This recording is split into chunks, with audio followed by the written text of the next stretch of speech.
ओम साई राम। सुखी, संपन्न और आनंददायी जीवन जीने की राह यानी भगवान श्री साई बाबा का श्री साई सच्चरित, ये पवित्र पावन ग्रंथ। आइए अध्यात्म मार्ग पर चलिए पवार काका के साथ आनंद लेते हैं श्री साई सच्चरित के भावानुवाद का। ओम साई राम। ओम साई राम। आज का अपना एपिसोड ओवी नंबर 37 अध्याय 7वां यहाँ से आरंभ होगा। आइए जुड़ जाते हैं भक्ति भाव पूर्ण से बाबा के भावानुवाद श्री साई सच्चरित के अगले अभ्यास वर्ग में। तात्या पाटिल द्वारा शिरडी में शनि गणपति शंकर मंदिर में, ग्राम देवी तथा मारुति मंदिर में पुनरुद्धार करवाते बाबा ने शिरडी गांव के श्री तात्या कोते पाटिल द्वारा शिरडी के ग्राम देवता तथा शनि, गणपति, शंकर, पार्वती एवं मारुति आदि अनेक मंदिरों के जीर्णोद्धार और उनकी दिया बाती मतलब हमेशा की उनकी व्यवस्था के लिए साफ सफाई स्वच्छता रहे मंदिर की, इसकी एक परमानेंट टाइप का एक व्यवस्थापन उन्होंने करवा के रखा था। लोगों से दक्षिणा रूप में लेते बाबा जो पैसे, कुछ धर्मार्थ बांटते जैसे, कुछ वैसे ही वे दे देते। दक्षिणा के माध्यम से प्राप्त होने वाली राशि, उसमें से कुछ राशि वो धर्मार्थ कार्य हेतु बांट देते आया करते थे तथा कुछ लोगों को ऐसे ही दे देते थे बिना वजह। किसी को रोज रुपये 30, किसी को 10, 15, 50 ऐसे उनके मन में आते ही बस बांटते उल्लास वृत्ति से। बाबा अपने कुछ चुनिंदा भक्तों को तथा जो भक्त नहीं है उन्हें भी 10, 15, 20, 30, 50 ऐसे अपनी इच्छा अनुसार कई रुपए आनंद पूर्वक बांट दिया करते थे।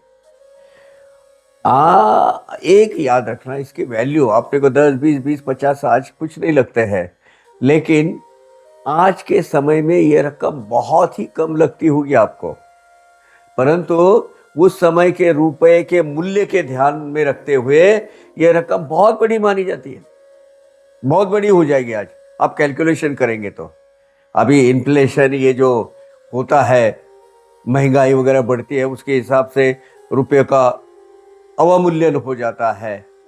दिन भर खेतों में तपती धूप में 12 घंटे जी तोड़ मेहनत मजदूरी करने के बाद वहां केवल 12 आने, 2 आने, 12 आने भी नहीं 2 आने यानी 12 नए पैसे मजदूरी प्राप्त होती थी। उस वक्त की बात कर रहा हूं मैं। बड़े बड़े अधिकारी जो मासिक पगार, बड़े बड़े अधिकारी मतलब मामलेदार, आज के तहसीलदार वगैरह ये जो लोग हैं ना, इनकी तनख्वाह महज साधारणतः 30 रुपये हुआ करती थी।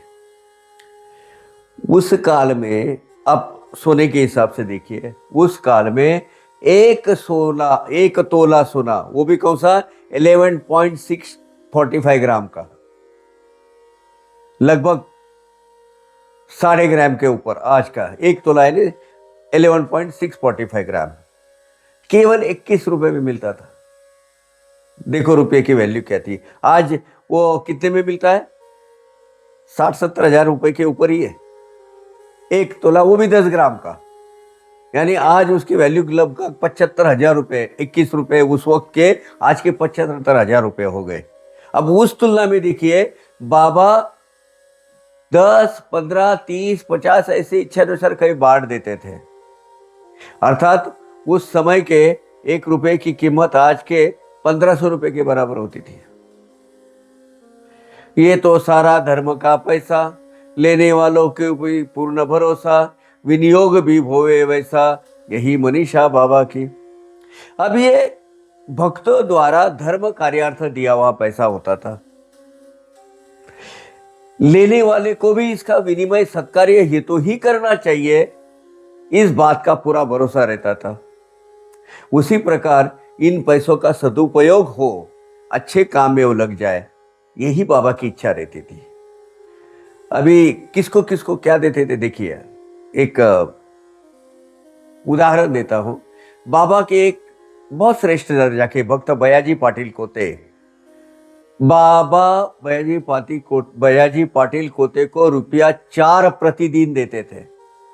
देह त्याग समय तक इसमें क्रम में कभी खंडितता नहीं आई, खंडित नहीं हुआ ये बाबा का देना। बाबा ने बयाजी पाटिल से कह रखा था, इन रुपये का गुड़ गोबर नहीं करना, कचरा नहीं करना, अर्थात इन रुपयों को तू प्रापंचिक खर्च में नहीं वापरना, सांसारिक आपूर्ति, सांसारिक जो जरूरतें हैं उसकी आपूर्ति करने के लिए इसका इस्तेमाल नहीं करना। ऐसी बाबा की इच्छा थी, तो बोल के रखा था। इन पैसों से बयाजी ने शिरडी में 85 एकड़ जमीन मोल ली थी, खरीद ली थी। आप देखिए, उस वक्त स्वयं बयाजी पाटिल ने नरसिंह स्वामी महाराज को जो मुलाकात दी है, वो भेंट हुई है, उसके मुलाकात में इस बात का उल्लेख किया है कि भाई मेरे को संसार मार्ग में तो यूज करना था नहीं, अब उसका क्या करूंगा, तो ये पैसे से मैं जमीन खरीदता गया और 85 एकड़ जमीन खरीदी थी। कई हुए दर्शन से पुष्ट, कितने ही हुए दृष्ट से सृष्ट, कितनों का गया कुष्ठ, पाया अभिष्ट अनेकों ने। अब कुष्ठ, ये महारोग जो बोलते, महारोगी जो होते, कुष्ठ रोगी, कोढ़। पुष्ट यानी शरीर, सुदृढ़ शरीरधारी। सृष्ट यानी सज्जन, सन्मार्गी हो गए। अभिष्ट, इच्छित प्राप्ति पार गए। कि इस प्रकार बाबा के दर्शन मात्र करने से अनेक लोगों को ऐश्वर्य संपन्न हुए, अनेक लोग। अब वो ऐश्वर्य किसको किस रूप में मिला वो देखिए। कितने ही पाप मार्गी जनों को सन्मार्ग रूप में, वो पाप मार्गियों का सन्मार्ग मार्गियों में, सतमार्गियों में, यूं क्या बोल सकते हैं, रूपांतरण हुआ उनका। कितने ही लोग महाव्याधि समान ऐसे जो दुर्धर रोग रहते थे उनसे मुक्त हो गए। कितने ही लोगों ने परमानंद प्राप्त कर लिया, सर्वश्रेष्ठ सुख पा लिया, यानी भगवान को हासिल कर पाए। अंजन पान रस कुछ भी न डालते, कितने ही अंध देखने लगते, कितने ही पंगुओं को पाव मिलते, चरण स्पर्श करते केवल। ऐसे अनगिनत उदाहरण है। बाबा के केवल चरण स्पर्श से कितने ही पंगु चलने लगे हैं। किसी भी प्रकार की दवा दारू अथवा बिना अंजन कोई न डालते हुए अंधे देखने लगे हैं। कितने ही अंधजनों को दृष्टि प्राप्त हुई है बाबा का सिर्फ स्पर्श होने से। कोई दवा दारू अथवा कोई अंजन मात्रा वगैरह, कोई ड्रॉप्स वगैरह लग बाबा ने नहीं डाले हैं। महिमा उनकी अपरंपार, कोई न पा सका उसका पार, श्रद्धालु आने लगे अपार, अपरंपार चहु ओर से। अब बाबा की इस महिमा का प्रसार होने लगा। और शिरडी में ऐसे महान अवलिया है, वो ऐसे बस उनके दर्शन मात्र से या कृपा दृष्टि मात्र से आदमी का बेड़ा पार हो जाता है। शिरडी में चारों ओर से अपार जन समुदाय उमड़ने लगा। बाबा की इस अनाकलनीय विलक्षण शक्ति, चैतन्य शक्ति का कोई भी पार नहीं कर सकता था। एक भगवान स्वरूप थे भाई, भगवान का ही अवतार थे, तो उनके लिए असंभव क्या था।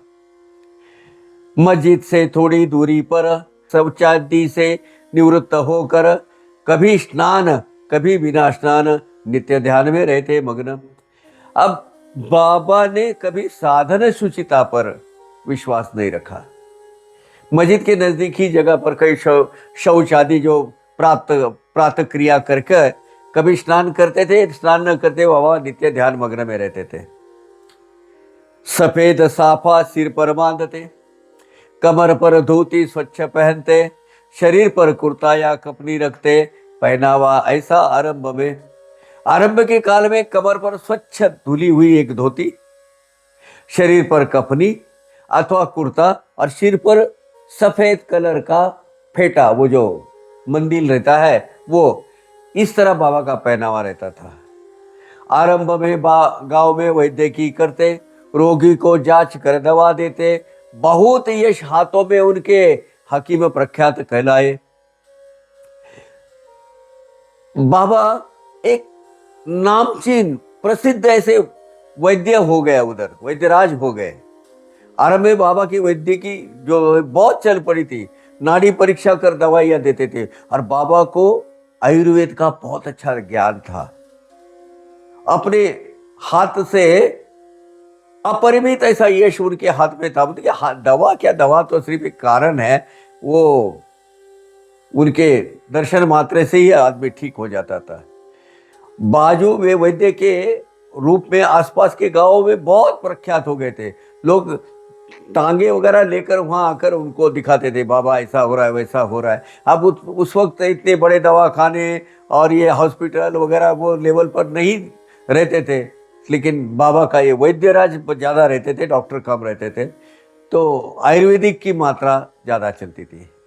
एक बार आंखें भक्त की एक, सूझकर हुए गोलक लाल, रक्त रंजित दोनों गोलक, वैद्य न मिले श्रीणी में कोई। एक बार एक भक्त की आंखों में सूजन आ गई, और सूजन आने के कारण वे अंगारे के समान लाल लाल हो गए। उसमें पीड़ा भी बहुत होने लगी। इन आंखों का इलाज करने हेतु गांव में कोई वैद्य भी नहीं उपलब्ध होता था, तो क्या करे। भोला भाविक भक्त बिचारा, बाबा को दिखलाता आंखें दुखियारा, बनाए दो गोले कूट कर भिलावा, सत्वर वो सब समय बाबा ने। आप क्या देखो, ये कोई मुझे विधि हो गई। एक भिलावा एक वनस्पति औषधि का यानी गोडंबी समान एक फल होता है, वो बड़ा मतलब यानी आंख में डाले तो आंख से दृष्टि चली जाएगी। उस वक्त वो कहीं अगर मोच आई है या सूजन आ गई है इसमें, तो उस वक्त वो उसका लेप लगाते थे, उससे उस सूजन कम हो जाती थी, लेकिन बड़ा वो इरिटेटिंग भी था। बाबा प्रति दृढ़ भाव रखने वाला ये जो भक्त है, भोला भाविक भक्त, उसका नाम बताऊंगा मैं आपको, अपने व्याधिग्रस्त आंखों का उपचार करने हेतु आ गया। बाबा ने भिलावा पीसकर उसको 2 गोले बनवाए और आग बंद करके वहां ऊपर रख दिए और पट्टी से बांध दिए, ऊपर से आंखों में भरकर, आंखों में ऐसे भरे पट्टी बांध दी। ये जो भक्त थे ना, ये बहुत बाबा के श्रेष्ठतम और आद्य भक्त बाबा साहब डेंगले थे। बाबा पर पूरा विश्वास, बाबा जो करेंगे वही होगा, बाबा मेरा अच्छा ही करेंगे। अब उसमें भिलावा यानी आप जानते हैं उसको बिबा बोलते हैं मराठी में। वो बिबा क्या होता है, अंदर डालो तो कुछ भी हो सकता है। कोई सुरमा कांडी आ जाएगा, कोई गोदुग्ध की पट्टी बांधेगा, कोई शीतल कपूर की टिकिया रखेगा, देगा पुड़िया अंजन की। अभी सुरमा यानी आंखों में लगाने वाला एक अंजन, आजकल वो उसकी जगह सब ये लोगों ने ये आई ड्रॉप वगैरह में ली है, तो अंजन लगाते थे। आंखों में सूजन आने पर सामान्यतः कोई गाय की दूध की पट्टियां आंखों पर बांधेगा अथवा कोई सुरमा लगाएगा। आंखों को शीतलता प्रदान करने है तो कोई कपूर का लेप या मरहम ऐसा कुछ उपयोग करेगा। लेकिन बाबा का उपाय ही अलग, बाबा का तो उपाय ही निराला। स्वहस्ते उठाया एक एक गोला, पलके उठाकर आंख में भर डाला, ऊपर भी नहीं आंख में भर डाला, फिर बांध दी पट्टी नरम उस पर। परंतु बाबा के उपाय सामान्यता सृष्टि के नियम के परे है, एकदम विपरीत है। बाबा ने कुटे हुए भिलावे का एक एक गोला स्वयं अपने हाथ से ऐसी वो बोइया ऊपर करके उसके अंदर डाल दी। उसे उस भक्त की प्रत्येक आंख में ठोस दिया ऐसा और कपड़े की पट्टी बांध दी। दूसरे दिन आंखों की पट्टी खोली गई, ऊपर से शीतल जल की धारा बहाई, सूजन सारी उतर गई, हुई नयन निर्मल। अब ये कोई उपाय हुआ? दूसरे दिन आंखों के ऊपर की पट्टी खुलवाई गई, आंखों में पानी की धारा बहाकर आंखें स्वच्छ की गई और परिणाम यह कि बड़ी आश्चर्यजनक रूप में आंखों की सूजन उतर कर आंखें एकदम स्वच्छ निर्मल दिखाई देने लगी। अभी आंख समान नाजुक भाग, नहीं हुई बिलावे की आग, बिलावे ने हर लिया नेत्रों का रोग, ऐसे अनुभव, ऐसे ऐसे अनेक का अनुभव।